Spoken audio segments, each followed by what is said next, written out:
All right, everybody, it's Andreas Hale, the senior combat sports writer of the Sport News. I'm here with Kevin Holland, who's fighting Michael Chiesa at UFC 291.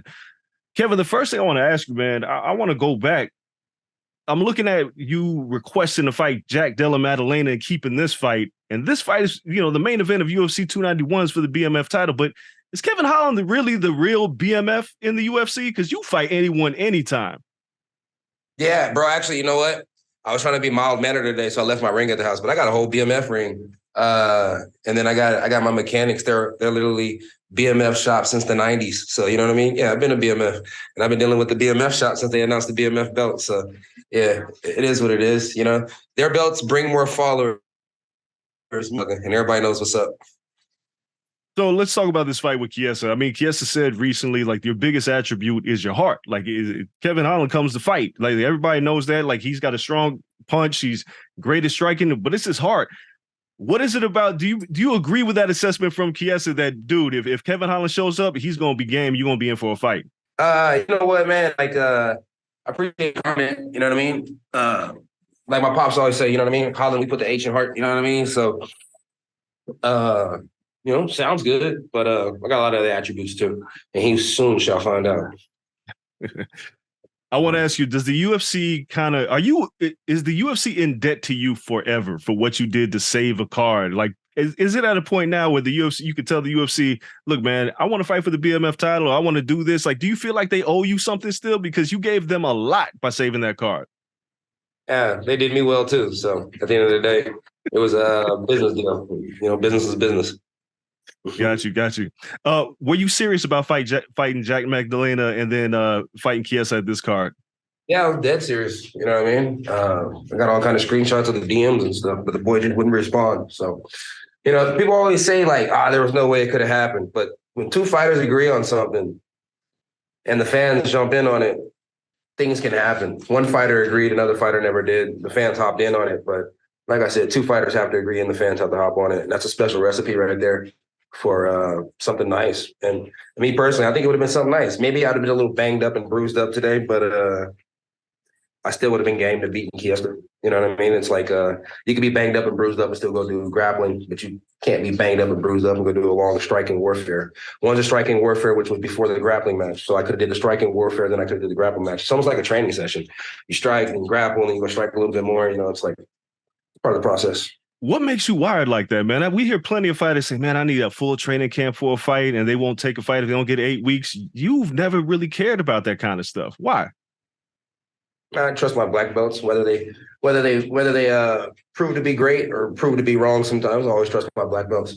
I got a black belt in Kung Fu. I got a black belt in Jiu-Jitsu, so it doesn't matter. I'm always game to go. It's like, you want to grapple? It's like I really don't believe that you're going to do anything that dangerous that I haven't seen before. And if you want to strike, well, I mean, I like to do that while I'm asleep. So either way, I'm down for whatever, Your fight with Wonder Boy is one that everybody's talked about because it was a hell of a war. But I wanted to ask you, man, because you guys are so different. But if there was a buddy cop movie starring you and Wonder Boy, what would it be called and what would the plot be? The plot would probably be he thinking I was a good guy the whole time, but turns out I was a dirty cop. And of course, he'd be that long, loyal, lovely cop. And, good thing is it's a movie. So once he found out I was a bad guy, I'd probably blow his head off. What would the title of that film be? Don't trust the bad cop. So this fight with Chiesa, I mean, I saw in a previous interview that you had mentioned, I want to do the Sean OMalley plan where you fight a bunch of cans and then, and you kind of move up. Are you serious about that? Or were you joking? Yeah, I'm dead ass. It's like a fight Chiesa, and it's like I like to stay active. So, it's like stay active, fighting a bunch of people, and it's like whenever the right fight approaches and they want me to fight somebody tough, I'll fight somebody tough. Ultimately, it's whatever they give me, I'm going to take. But, if I can keep stacking bread and having a good time and being the person that opens up the main card or the person that headlines the card before the main card, I'm cool with that, bro. Everybody wants to be at the top. Me, I just want to get paid and get laid. You know what I'm saying? Keep it simple. Yo, what's up? Has there been any superhero exploits lately? You were saving the city at one point wherever you went. Has there been any saving cats out of trees or people from burning trucks or anything in your life lately? Nah, I'm 30 now, so I try and chill out more. So it's like business is business. I'm trying to do a better job of keeping MMA, and then whatever happens outside of MMA. You know what I mean? One of my last questions for you, man, is we started off talking about the BMF title. Are you going to ask Dana, like, hey, yo, can we have a BMF fight for Kevin Holland at some point? I mean, would you think the winner of Gaethje and Poirier would come up to welterweight to fight you? No, is my language. Not at all.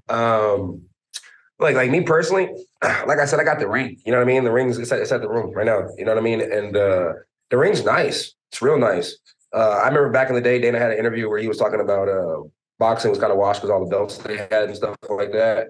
And he never really wanted to do that to MMA. Well, it's like the ring's a good idea. Like we're like the only sport. I think combat sports are like the only sports where you don't get a ring like for a championship. You get one in football, you get one in basketball, you know what I mean? You get one in baseball, hell, you get one in college sports. It's like I never even graduated, so I never got a school ring. So I love these rings. So they hit a little sentimental value for me.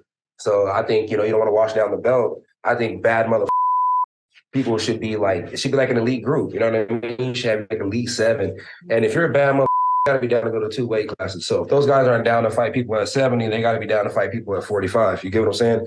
Because I'm down to fight people at 70. I'm down to fight people at 85. And if the 55ers want to meet at 65, I'll cut an extra 5 pounds, even though I don't want to. You know what I mean? So it's like, that's how I look at it. They don't look at it like that, but closed mouth don't get fed, right? Bro, I mean, I think it's a great idea. Look, the BMF title shouldn't be relegated to one weight class or one fighter. I think there's a few of you out there that are willing to fight anyone anytime, and you're one of them. I think that's a great idea. You should call Dana and pitch it to him. Have you mentioned that to him? Nah, but how many weight classes do we have in the UFC? Y'all have, let me see, throughout the divisions, 1, 2, 3, 4, 5, 6, 7, 8. 8? We have 8, including the women? Not including the women. The women, well, if you count women's featherweight, which ain't really a division. So then you have 11. Yeah, so I think, like, you know what I mean? There'd probably be like maybe 1 or 2 BMF girls that are down to go up and down weight classes. And then, you know what I mean? For males, you'd have a 125 down to go to 135. You have a 145 down to go to 155. Or you got a 155 down to go to 170. You got a 170 down to go to 185. You get what I'm saying? Like, that's the only way you could qualify for a BMF belt if you're down to dibble and dabble. But if you're not down to dibble and dabble, just go get a regular belt. If you can't get a regular belt, that just means you're always 2nd or 3rd, 4th or 5th in line, and that's just what it is. But bad motherfucker has to be somebody inside and outside the cage. All right, so before we let you go, we got the BMF ring. We got a great idea. I like it. I think we should talk to Dana about it because what would hurt to have more rings and more bad motherfuckers in multiple weight classes? The only way you could prove yourself, right? So after this fight with Chiesa, is it, I want to fight immediately? Do you ever want to take time off? Or I know you like getting paid, but is there ever a time that Kevin Holland takes a vacation? Yeah, the holidays. I chill for the holidays and then I'm right back at it. I find a way to fight literally right before or right after. And, it's like usually back to chilling, it's like, and then back at it. It's like try to stay after like a jackrabbit. Can't be young forever. Eventually I won't be able to do this shit no more. So when that time comes, I'll be looking for a new job, So while I can enjoy this job, I'm going to keep enjoying it. Hopefully I can go back to 85 and enjoy the Hey, man, I appreciate you, man. But look, good luck this weekend against Chiesa. I'm sure we'll be talking to you again soon because there ain't going to be much time between this and your next fight. But thank you so much, man. Good luck. And hopefully we get this BMF thing going because I think it's a great idea. Oh, yeah, it'd be awesome. And I'll probably talk to you in about 30 days after this if it's my way. Sounds good, man. Well, I'll talk to you soon. All right, boss.